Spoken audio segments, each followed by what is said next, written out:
Treće doba je faza života na koju u najboljem slučaju čekate 55 godina. I kad napokon dobijete titulu penzionera, trebalo bi da naplatite sve godine rada. I sve to samo ako ste imali sreće. Ostala sam bez posla kao tehnološki višak, 2 godine do penzije sam bila na birovu. Kada vas u 57. godini proglase tehničkim viškom, optimizma i zdravlja je sve manje. Pa nisam pokušala, što sam bila bolesna, pre toga sam imala operaciju i nisam planirala da nađem posao. Od nadoknade sa biroa retko ko može da preživi. Penzija je postala privilegija. Sad imamo zemlju u kojoj 60-godišnjaci moraju da rade. Najčešće kao noćni čuvari ili da čuvaju čak i starije od sebe.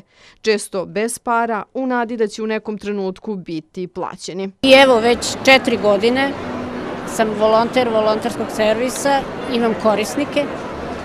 Tako da do sad sam imala jednu baku od 92 godine. Pristojan život penzionerima za sad se obećava, a radili su i zaradili, pa i u radnim akcijama u kojima su podizali ovu zemlju. A pre kraja godine vi znate da ja veoma teško dajem obećanja i veoma teško izgovaram lepe reči. Povećat ćemo penzije, živećete nešto lakše nego danas. Jasmina Stakić, Moja televizija.